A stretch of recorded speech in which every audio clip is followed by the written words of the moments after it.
everyone, Susan from Lifeskate.com, and I'm here with Tanith Belbin in Lasker Rink at Central Park. So I'm going to first ask Tanith, what brings you to Lasker Rink in Central Park?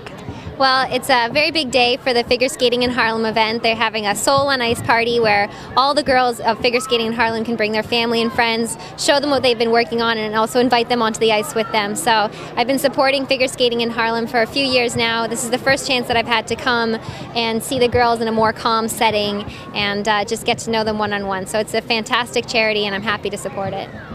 Now, you get asked to support a number of charities, so why is this one particularly special for you?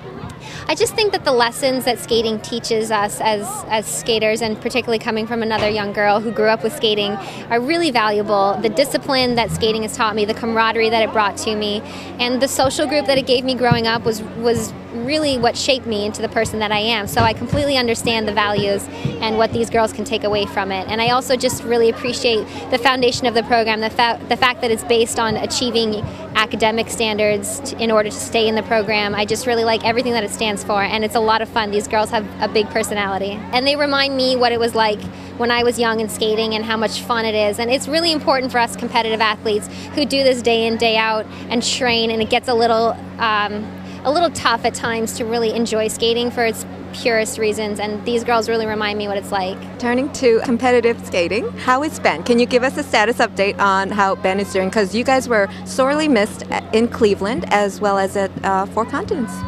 Well, I'm happy to say that Ben is back training. He's more and more like his old self every day. So, you know, the last thing on our list is adding the lifts back into our programs. Obviously, with a back injury, that would be something that we'd want to hold off on as long as possible. But he is better.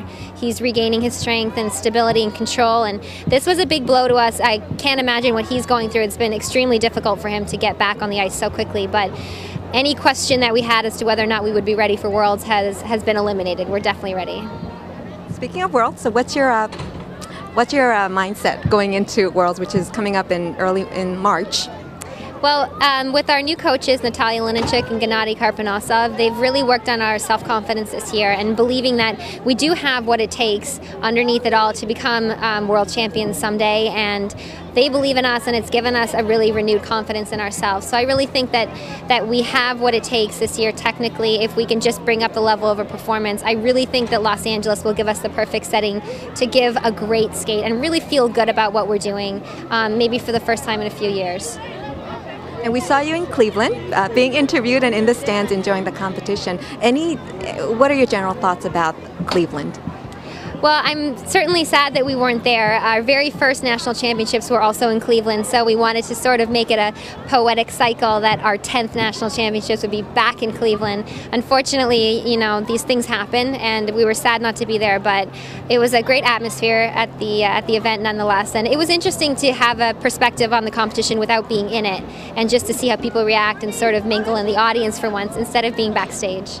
Evan Lysacek, your boyfriend, I know he was disappointed that he wasn't able to defend his title, but I also have to tell you that watching his free skate, and he was going for it, and I admire that he was going for it. Can you talk a little about whether you guys talked about what happened and his state of mind, if you can? I mean, Evan is a fighter. I don't know exactly what was going on in his head, but he's definitely a competitor through and through. So it was not surprising whatsoever that he would fight through whatever performance he gave. And frankly, I mean, it was a good competition. Everyone, you know, a lot of top skaters skated very well, and I don't think he has anything to be ashamed of. His programs are above and beyond anything that he's ever done before. And I really think that Tatiana Tarasova, who choreographed his programs, did a great job. So I was proud of him. The original dance and free dance. Yours is Stepping Out, and for the original dance, and the free dance is Tosca. Mm-hmm. Can you talk a little about how you select the music, when the process begins, and if it's a collaborative effort between you and the coaches and choreographers? Mm-hmm. Well, this year, like I said, we have new coaches, so everything was new. The process of selecting the music was different. And our coaches just invited us to their home. We sat down for hours and hours and hours one night and just listened through a stack of CDs, you know, miles high, and went through everything and just getting to know each other, what our tastes are, because we don't know what Natalia and Gennady like, and they don't know what we like. We've never worked together before. So we just sort of listen through things to say, I like that, I don't like that, and they can pick and choose what they feel suits us best. And obviously we're not new to the scene, so they've been watching us for years. They kind of had an idea in their mind what direction they wanted to see us go in, and we really wanted to do something classical. And when I heard Tosca, I kind of shrugged my shoulders and wrote it off because it's so common. People have skated to it a lot, and I shrugged my shoulders and said, of course I love Tosca. And she said, well, why don't we skate to it? And I guess I just never considered it. It's a really powerful piece, and I think that without the energy that she's given to our skating, we wouldn't be able to take it on, but I really feel like we can handle it this year. I love the costumes for both the original dance and free dance. What is the process that the costumes for you, I guess for the ladies, because they're so gorgeous, that it comes together? How does that work? Well, my mom is my costume maker, so it's very easy to keep in touch with her, and she knows what I like. Most importantly, she knows what suits my body. And you know, no matter what your body type is, whether you're thin or tall or short, there are certain cuts and styles that suit your body, and where the skirt sits and everything, and every little detail makes a big difference. So I usually think that what makes or breaks a costume is just the fit and the shape of the lines, not necessarily the color or the style. And as for the design itself, I usually am going through magazines and books myself in the fall and the spring and tearing out pages, and then I compile them and send them off to her and say, this is what I'm thinking, and she gives me her input, and we usually have a mixture of the two in the end. So you're very, very involved with the look of the team. Absolutely. I think that if you feel uncomfortable with what you're wearing, then you'll really struggle to be confident out there. So I always want to feel my best. So you have a lot of fans out there. Any message to your fans? They're looking forward so much to you guys performing at Worlds. We just want to thank everyone for being so supportive. We've been together for 10 years now, and it's been a long road, and we've been struggling a little bit more the past few years, and we just want to make sure that everyone knows that we are fighters. We've never given up. We don't take anything for granted, and we're still in the game, so we definitely want to keep fighting, but we're just so happy with the career that we've made for ourselves, and we've only got a little bit left, and we want to make the most of it.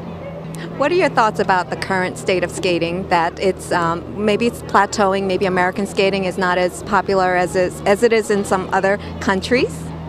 Well, I think the whole country is obviously facing a difficult time economically, and losing our contracts on television with ABC was a big hit. A lot of our funding was locked away, and a lot of skaters are struggling just like everybody else. So that's definitely a strain on all of us to make sure that we make ends meet and pay our coaches and all our bills and our costumes, and it does really add up. But as far as the future of the sport in general, with its popularity, I absolutely still think it has the key ingredients to be a hit sport, to be a very entertaining event to watch, and certainly the Olympics will help. A lot of people only watch skating every 4 years, but there are a lot of really great characters amongst the figure skaters, and I think that if the media, took a little time to get to know, some of the future Olympians and get some media interest in their lives, they'd be really entertained. So I think that skating has a lot to offer, and it's just in a little bit of a lull right now, but it'll always climb back up.